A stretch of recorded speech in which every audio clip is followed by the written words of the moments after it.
Real Agriculture presents Frontlines, geopolitics affecting agriculture with Jacob Shapiro of Cognitive Investments and Real Agriculture's Shaun Haney.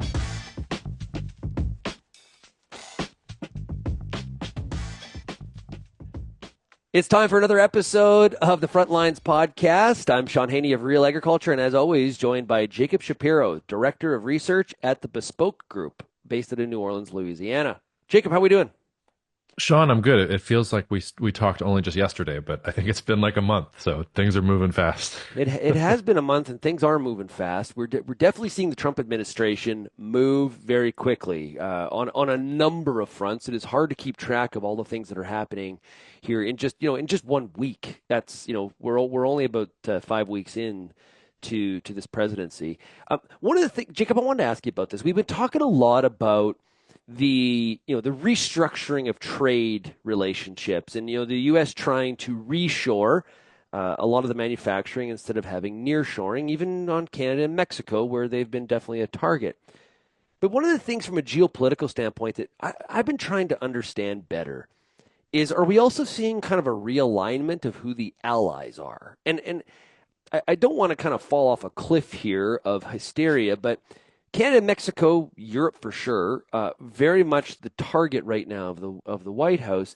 Yet, whether it's China or India, Modi was in the White House. Mm-hmm. They seem to be more like being treated more kindly than some of the traditional allies. What's at work here? Yeah. Before we get into that, just what you said, that there's so much stuff going on every single week. I think that's partly by design. I think they're flooding the zone with things so that people cannot keep track of everything that's going on. And one thing I think that Trump is exceptional at, and this is his reality TV star, social media genius, he is brilliant at picking the thing that is going to inflame people, and they're just going to focus on that 24/7. And meanwhile, a bunch of other stuff is happening. So I think it's never been more important to have good information hygiene, good news hygiene, like know what you're looking for, be able to establish what's important, what's not important, and sort of sort through it. So with that said, I wouldn't dissuade you from at least peeking over the cliff of hysteria. Like, there's a little bit of hysterical stuff to talk about, and it's because the Trump administration is fundamentally reimagining what U.S. interests and what U.S. trade interests look like. Now, it's not groundbreaking to say that U.S. trade policy is going to be defined by what U.S. foreign policy interests dictate. That's how it's been during the era of globalization. Like, globalization was a choice by the United States government. It determined that it was best for the United States consumer to have access to low-cost goods made in places around the world, cheaper than Americans could make it for. And in the absence of the Cold War and the Soviet Union, it was cool. So you didn't care about containing communism anymore. Communism was dead. So it was just about everybody join the WTO and let's get rid of tariffs and let's make the iPhone cheaper and all these other sorts of things. The Trump administration is thinking quite differently. And in some ways, it's thinking as if it's the late 1890s. It's thinking sort of like an imperial power, and it's also thinking almost in terms of mercantilism, almost like we're not in the age of fiat currency. They're obsessed with the trade surplus, and if you have a deficit with the United States, that's something that they want to fix. And the bigger you are, the bigger your economy, or the more impact it might have on the United States, the more that the United States government is going to focus on you or maybe deal with you in a lighter way. Of course, that is contradicted by U.S. relations with Russia. Like, why the United States doesn't trade much with Russia, so why are you being friendly with Russia and voting with Russia at the United Nations in the Ukraine war? Like, that doesn't make sense either. So I feel your cognitive dissonance on what is going on in terms of trade policy, and I think it's reflective of differing priorities inside of the Trump administration. And I think they're doing all these things. They're flooding the zone. This tariff, you get a tariff. Everybody gets a tariff. We're going to develop Gaza, and we're going to have peace in Russia. Ukraine. Like, eventually these things are going to come to a head, and you're going to have to decide what you want. And there, I think the constraints are going to come through. And I think the big constraint is going to be inflation. Like, we've already had one hot CI print. We're probably going to have another. And at that point, U.S. trade policy is probably going to have to change around that. And I think the most important point I would make, and we're seeing this in real time right now with what happened with the U.S. relationship with Europe and in particular with Germany, you can't put Humpty Dumpty back together again. So, like, the United States has basically put Europe on notice. And so you had a German election and a German chancellor who say, we can't trust the United States anymore. We have to be self-dependent and self-reliant. I think that's a strategic error. I think this embrace of China and Russia and some of these other countries, I think it'll be an error in the long term for the Trump administration. But if you think of it in terms of that, sort of mercantilist, imperial, we don't want any allies, we just want partners sort of framework, it does make some sense. But it's jarring. It's very different from what came before. Do you think there's an element here in the White House of like, okay, we can say these things and act this way towards Canada, Mexico, and the European Union because we know we can. They want to do a lot of business with us. They're going to continue to want to do a lot of business with us. We need to try to cozy up and develop some new relationships, and so that's kind of the A and B scenarios they have at work. Um, Again, so this goes back to the contradictions within the Trump administration. So I think you're right on the one hand. So, Canada and Mexico, about 80% of their trade is with the United States. So even if you want to push back against the United States, you can't really do it.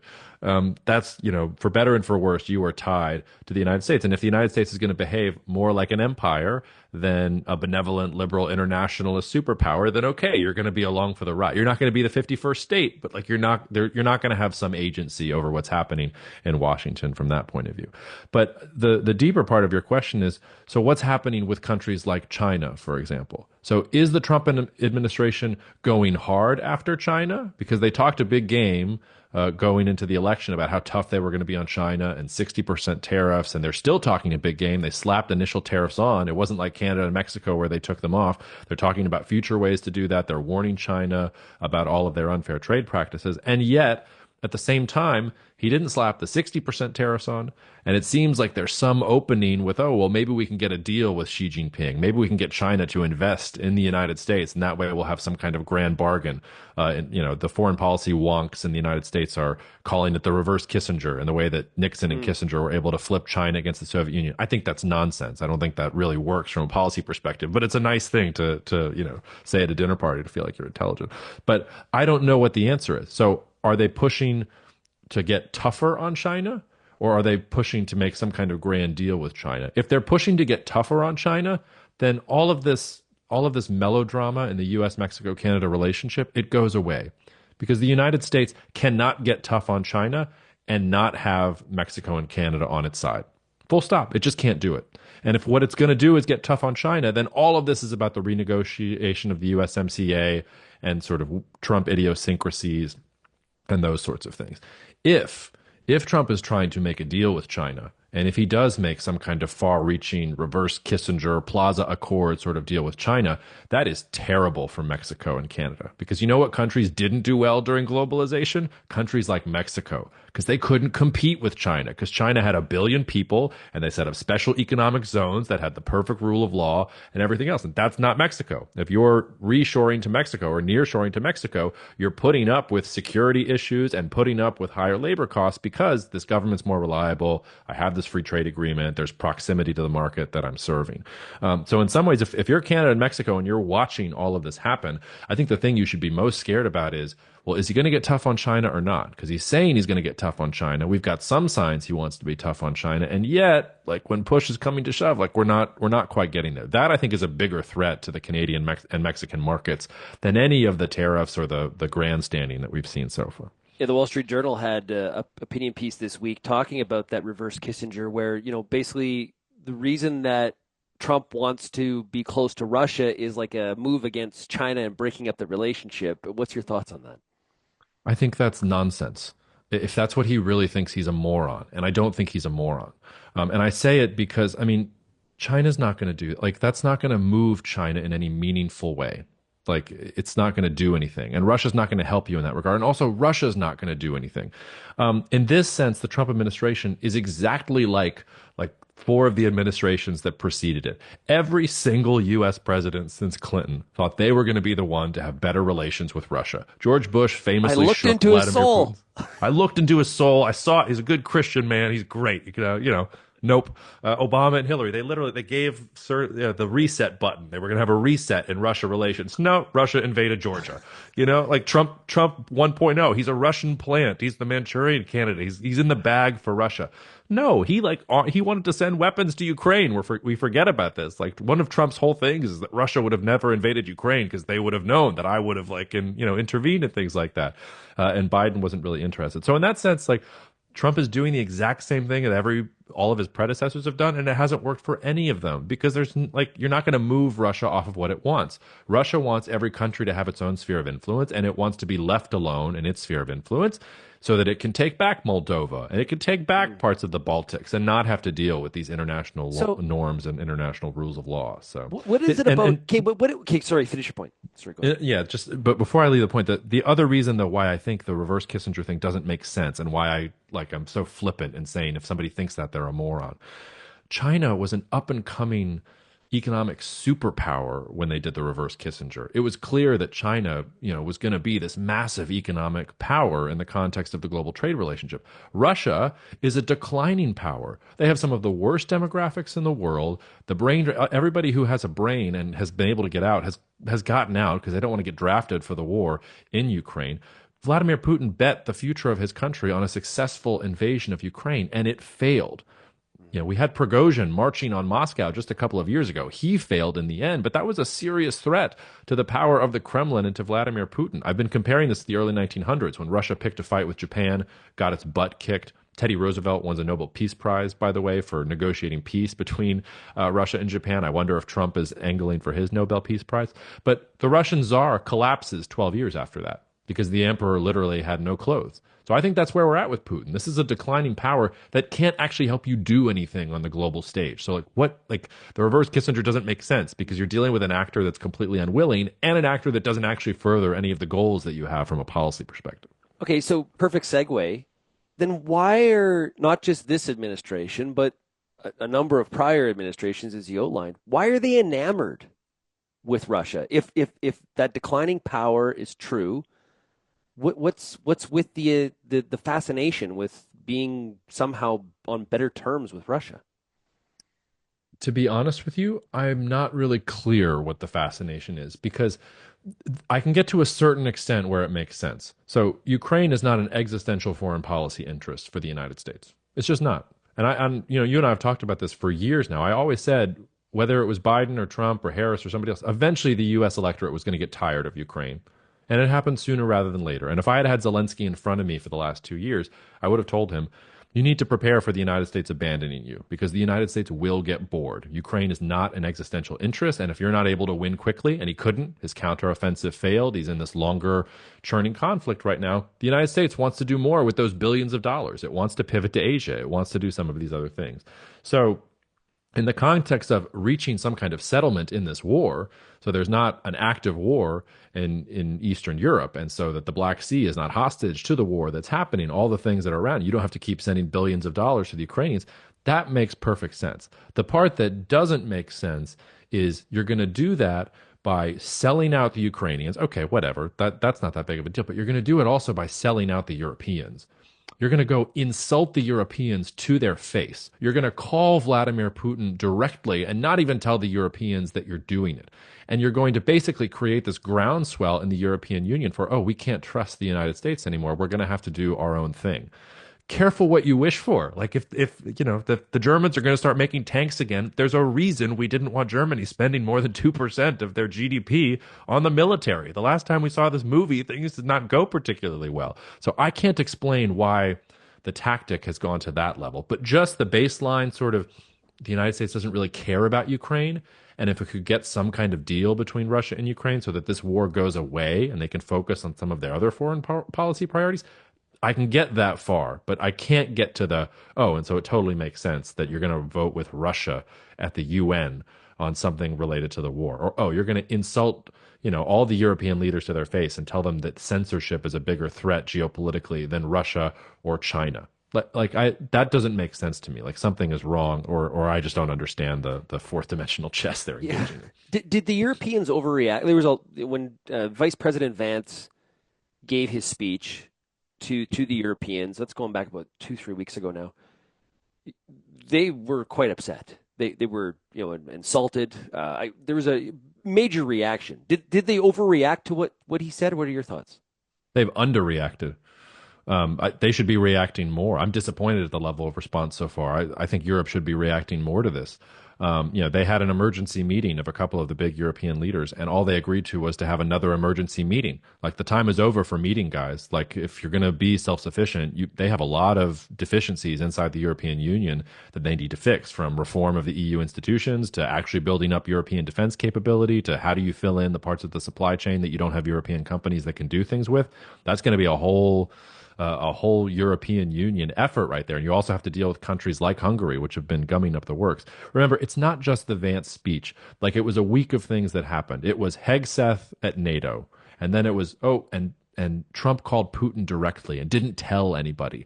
And then it was the Vance speech on top of it. And then it's and now they're voting with Russia at the United Nations. So it's not just a speech.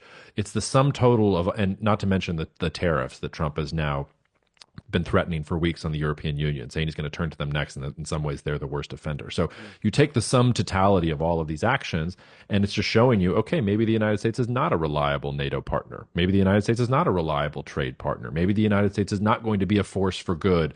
Good. If you define good as free trade and making sure that trade can go wherever it wants to go, and using U.S. military force as the guarantor of that, well, that's gone away. And if that's gone away, the Europeans have to do things very differently. Their entire trade and foreign policy is built on the idea that the United States is there to defend them and that security umbrella, and that free trade is the thing that they should do. And that's another one of the things that doesn't make sense to me. Like from an interest-based perspective, could totally make the case in a good faith way about why you would think that Europe is taking advantage of the United States. Like on paper, that makes sense. We designed the system to be that way, though. And we designed it that way for a reason. It was, okay, we give up some of these short-term things so that in the long run, we don't have to worry about Europe. Europe is ours. It's allied with us. We fought 2 wars on the continent because the continent was falling apart, and you had the rise of powers that were going to try to take over the world on the Eurasian continent. So you funded the rebuilding of Germany and some of your enemies so that they would be completely dependent on you. And you've thrown that out in basically like 6 weeks. It's kind of crazy. So anyway, you asked me though, what have the Europeans overreacted? No, they've underreacted, because in this world they're not ready for it. Germany in particular. Germany bet its energy future on Russia, its trade future on China, and its security future on the United States. Every single one of those bets has gone wrong, and they have to fix every single one of them, and they have to fix it now. They don't have time because the world is upon them. So I'd like to see more urgency out of Europe. If they dilly-dally, or if they get caught in sort of squabbling amongst themselves about, can we spend this money from over here? Can we do this regulation? Like, then Europe's going to be carved up by some of these different powers. And it's going to be, China will have a few allies, and the U.S. will have a few allies. Maybe Turkey will have a few allies. We haven't talked about Turkey yet. So I think it's go time for the European Union. And if they don't go, it's going to look very ugly for them. And moving fast is not comfortable. Like in Canada, there's a lot of talk about how you just don't move fast enough. There's more meetings and more discussions, and then there's what we heard documents, and then there's like, let's restart because this took 6 years. Need to start over. There could be new information, and there's never the action. Europe would be even more so that way. I think this is a point of uncomfortableness for them, is it not? Bureaucracy is a really hard thing. Like it's hard once you create Frankenstein to then reprogram Frankenstein to do something else. So the European Union bureaucracy, in some ways, it wasn't a complete design because they didn't want to cede all of their sovereignty to the bloc. So it's sort of all the countries are half in, half out. They can make some trade policy, but not all trade policy. They don't have, these countries have the euro, so you can't actually make some monetary policy, but you have influence over it, political influence and things like that. So I think it's going to be really hard to reform the actual EU itself, which I think means probably the most likely thing is you create institutions outside of the EU. Like maybe there is a new European defense alliance that the British also participate in. Maybe some of the core countries of the EU, if they can't get the other countries to agree on closer relations, maybe they say, okay, either we're going to do a subgroup within the EU, or we're going to do another group outside the EU that says these 5 countries, let's call it Germany, France, Italy, Austria, and the Netherlands, we are going to pool more sovereignty together. Like we don't want to wait on Hungary or Poland or some of these other ones. We want to do more together, and we don't want to be held up by all these different regulations. So it's really, really hard to reform bureaucracy. The flip side of that, Shaun, is when you have political will, because there's an emergency, the laws don't matter. Like people will push things through extremely quickly. The United States is a good example of this. Like the United States government is designed to be inefficient until it gets freaked out.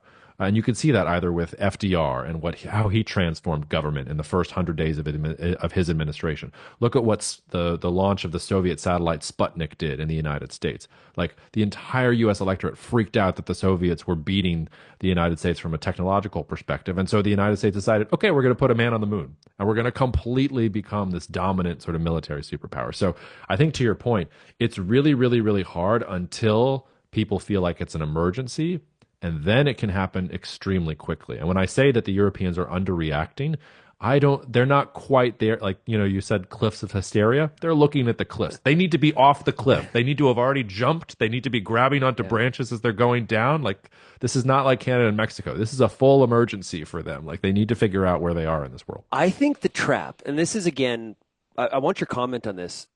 I think there's a trap that's been developed here in how countries are trying to react to Trump 2.0. And I continue to hear, well, remember in the first administration, this was just negotiating or this was that. Remember he did this. And I had somebody tell me who worked in the administration in Trump 1.0 who said, that's the mistake. This group is different than the first group. They're not the same. And the people around the president are different. And the cabinet's made up of a different sort than the first time around. Do not make the mistake of what's going to happen here is based on what happened in 1.0. What do you think? I take that point. I would say though that there are two things that are the same. Number one, Trump's style has not changed.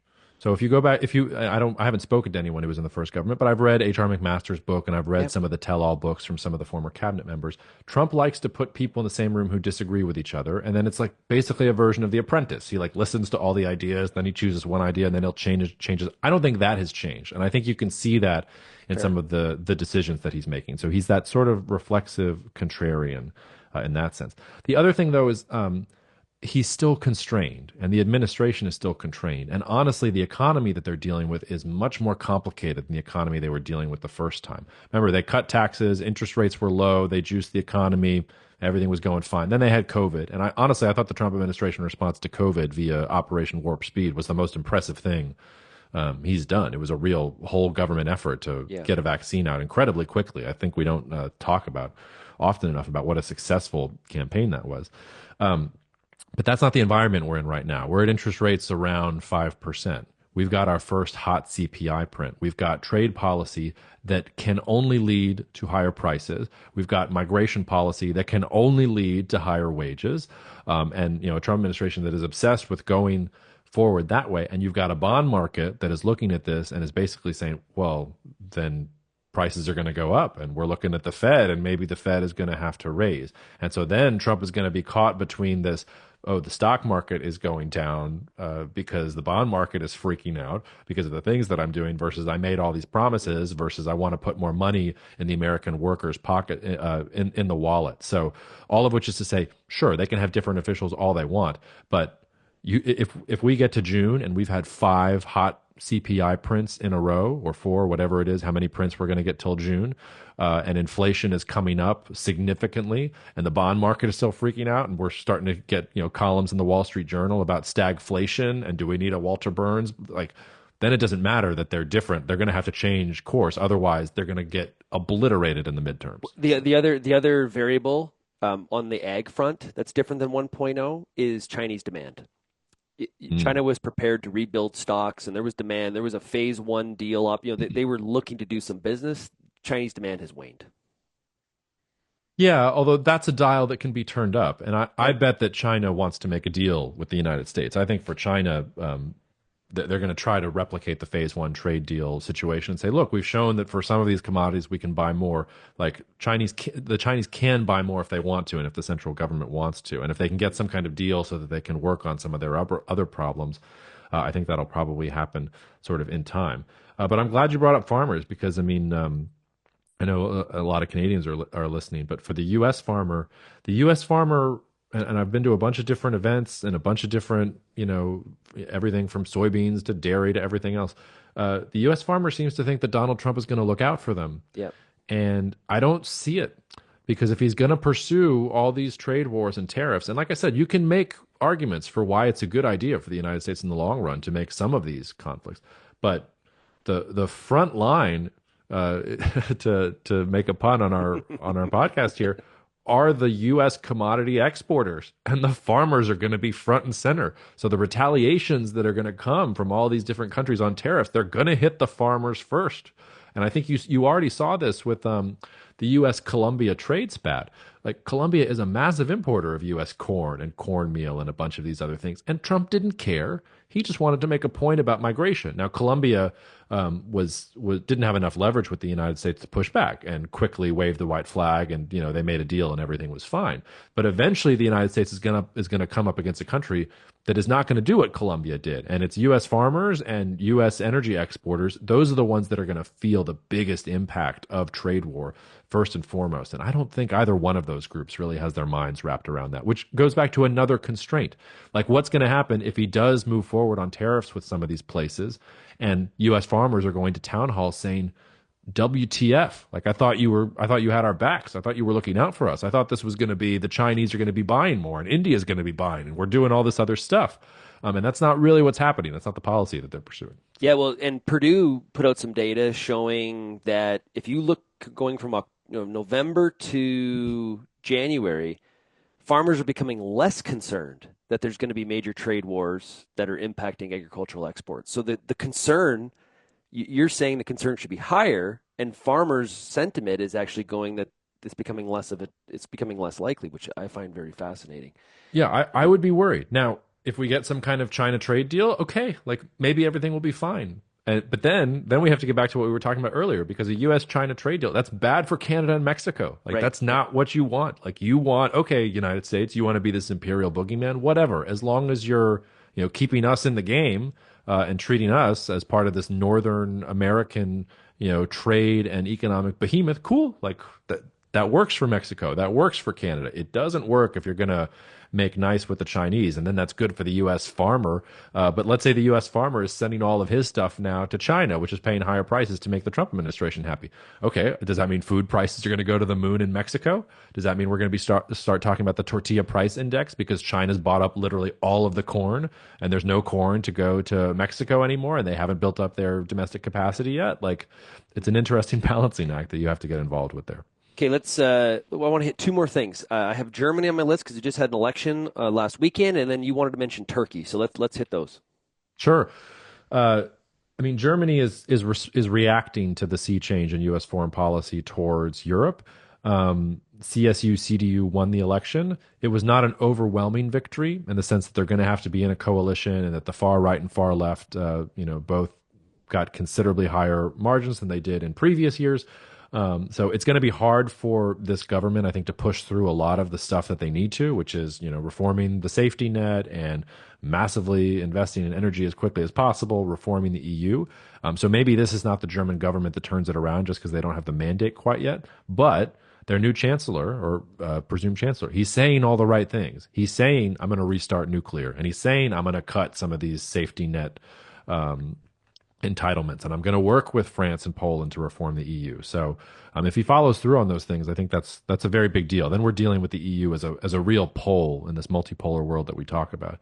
And as for Turkey, Turkey very likes to play all sides. But I thought Erdogan's comments after that week of U.S. Russia Ukraine unexpected moves there, Erdogan came out and said, okay, but we support the territorial integrity of Ukraine. Oh, okay, Turkey, you support the territorial integrity of Ukraine. Turkey is the long-term competitor for Russia in the region. Turkey is the one that can do the most to hurt Russia, whether it's closing the Bosporus. Turkey is the one that has no interest in the Black Sea becoming a Russian lake. So it was interesting to see Turkey sort of put its foot on the scale and say, okay, if the United States is receding here, maybe the Ukrainians need a little more help, and maybe we can be the ones that help them. And I don't know if you saw this the next week, Erdogan was like, and by the way, maybe EU membership would be good for Turkey as well. Maybe the Europeans will make this worth, worth my while. He's already been stealing market share from them from a manufacturing perspective. His government has been working to reduce energy dependence and food dependence on Russia in the long run. And Turkey is also out, the United States is the most powerful military country in NATO. Turkey is arguably number two, at least from a capacity perspective and what they've developed. So, as the U.S. recedes from this part of the world, maybe we're talking about maybe we're focusing on the Europeans too much. Like maybe they are just hysterical and falling off the cliff and worried about JD Vance. And maybe it's the country that's hiding in plain sight that has been playing the geopolitical game for over a decade now that's actually making the move. So I think Turkey has set itself up very well, and I'd be watching very closely for what it does because it has a real leverage on all of the different countries around here, including Russia. Like Turkey in some ways has way more leverage over Russia than the United States does. Well, there's definitely moving chess pieces indeed. This is fun, Jacob, every month kind of comparing notes what we're hearing in the countryside and getting your insights on what's happening on the globe because it all does. Agriculture is so impacted by all of this on numerous different fronts. If somebody is interested in talking to you about some of the work you're doing at Bespoke or maybe having you at a speaking event, something like that, how do they get a hold of you? Yeah, and I'll just say, most of the ag events like to have their events in the winter, early spring. So I feel like I've been doing a disproportionate number of ag events. But it's also interesting because, I was in Matamoros, Brownsville just yesterday, and that was more of a manufacturing supply chain group. I'm talking to a steel group later. So I'm starting to get how other sectors are looking at it too. And you'd be surprised how similar the concerns are. Like obviously there's different inputs and different concerns, but everybody is kind of concerned about the same thing. Anyway, to promote myself, you can find me at jacobshapiro.com, jacob@jacobshapiro.com, or you can Google the Bespoke Group. But the easiest way to get to me is just jacob@jacobshapiro.com. That's my email address, and can hook you up with whatever you want. So. Great stuff. Now, if you have any feedback or questions, comments on what you heard here between myself and Jacob, please send me an email, shaney@realagriculture.com. Until next time, this has been another episode of the Frontlines podcast. And don't be shy. I love disagreements more than I love pats on the back. So tell Shaun what an idiot I am and tell me why, and I'll definitely listen to it. Yeah, this is all quite true. Very, very true. See you later, Jacob. Cheers, man. Bye.